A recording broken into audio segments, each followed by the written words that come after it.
ആ തേടിയ വള്ളി കാലച്ചുറ്റി. അയ്യോ എന്റെ കാലല്ലോ കാലയിൽ വള്ളിയിട്ടെന്നല്ല പറയാൻ, തേടിയ വള്ളി കാലച്ചുറ്റി എന്ന് പറഞ്ഞാലേ ഒരാളെ പ്രതീക്ഷിച്ചേക്കുമ്പോൾ ആള് തന്നെ. എന്റെ ആ നിൻ്റെ കാല് ഞാൻ പറയുന്നില്ലേ, കാലയിലല്ല. എന്നെ പ്രതീക്ഷിച്ചിരിക്കുന്നത് എനിക്കൊരു അർജൻറ്റ് ആവശ്യം നിന്നെ കൊണ്ടുണ്ട്.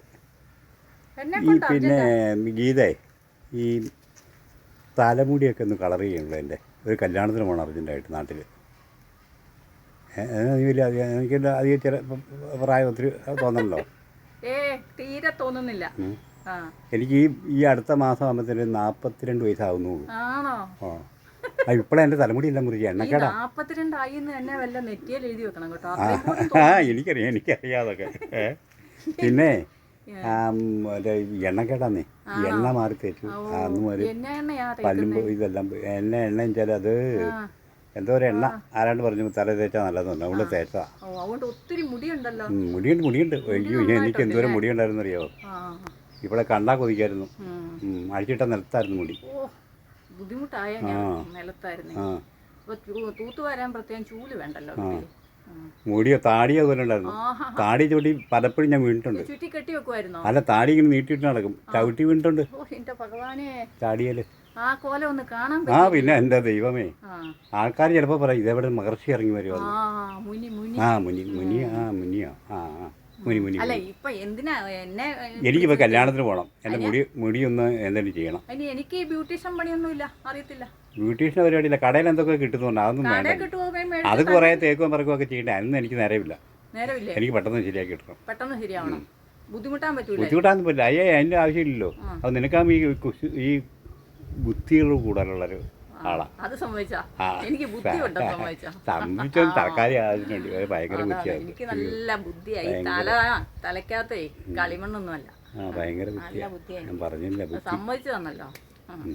അപ്പൊ ഇപ്പൊ ഞാൻ എന്ത് ചെയ്യണം? അതിനൊരു പരിഹാരം കാണണം. നീ പരിഹാരം കണ്ടിട്ട് പോയാ മതി. പരിഹാരം ഇല്ലാത്ത കാര്യമില്ല. എന്നാ പറയേ.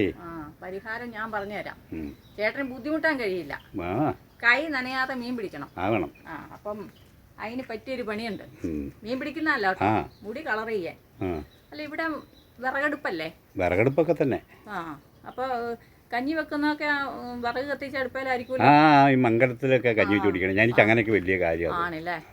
അപ്പൊ ആ കലത്തെ നല്ല കഞ്ഞി വെച്ചിട്ടേ ആ കല ഇങ്ങനെ വാങ്ങുമ്പോഴത്തേന് നല്ല കരി നന്നായിട്ടുണ്ടാകും. ആദ്യം കരിക്കട്ട പോലെ ഇരിക്കും. എന്തിനാ? ഇത് തന്നെ എളുപ്പ വഴി. എളുപ്പം. പിറ്റേ ദിവസം രാവിലെ കഞ്ഞി ചോറെല്ലാം ഉണ്ട് കഴിഞ്ഞ കലമൊക്കെ നമ്മൾ കഴുകി വൃത്തിയാക്കും. അപ്പൊ ചേട്ടൻ എന്ത് ചെയ്യണമെന്നറിയോ? ചേച്ചി ആ കലമെടുത്ത് കഴുകാൻ കൊണ്ടുപോകുമ്പോഴേ ആ കഴുകി അങ്ങോട്ട് ആ വെള്ളം ഒഴിക്കുമ്പോൾ തല കൊണ്ട് ഇത് ഇങ്ങനെ അങ്ങ് പിടിക്കുക. അറിയോ? ഇങ്ങനെ കുഞ്ഞങ്ങ് പിടിക്കുക. അപ്പോൾ ആ വെള്ളം സോപ്പ് ആ എണ്ണ മെഴുക്ക് എല്ലാം കൂടെ കൂടി നമ്മുടെ തലയിലേക്ക് അങ്ങ് വീഴും. നല്ല കറുപ്പായിട്ടിരിക്കും മുടി, നല്ല ഉഗ്രം കറുപ്പ്. പിന്നെ ചേട്ടനിത് കഴുകുകയും വേണ്ട, തോർക്കുകയും വേണ്ട, നനയ്ക്കുകയും വേണ്ട, ഒന്നും വേണ്ട. എന്നിട്ട് എന്നാണെന്നറിയോ? ഇറങ്ങി ആ ഇച്ചിരി ഇളം വെയിൽ, രാവിലെ ഇളം വെയിൽ കൊള്ളുന്ന ആ വെയിലത്ത് ഒരു 2 മിനിറ്റ് നേരം ഇരിക്കുക. അപ്പോൾ ഇതങ്ങ് ഉണങ്ങി കിട്ടും. നല്ല ഇപ്പോഴത്തെ മുടിയില്ലേ, എന്നാ മുടിയോ? ജോജോ മുടിയോ, ജീജോ മുടിയോ, ഇങ്ങനെ നിൽക്കില്ലേ? അങ്ങനെ നിൽക്കുന്ന. പിന്നെ കല്യാണത്തിന് വീട്ടിൽ ചേട്ടൻ താരമായി മാറും. പോരെ? എനിക്കൊരു പേടിയുള്ളത് വേറെ ഒന്നുമല്ല, അവിടെ ഈ ചട്ടി വെച്ച് തലക്കിട്ടടിക്കുമെന്നുള്ളതാണ്.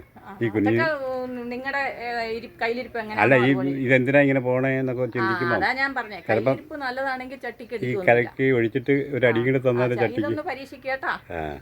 നല്ലതായിരിക്കും. എന്നാ ഞാൻ പോട്ടെ. എന്നാ നീ പോ, നോക്കട്ടെ.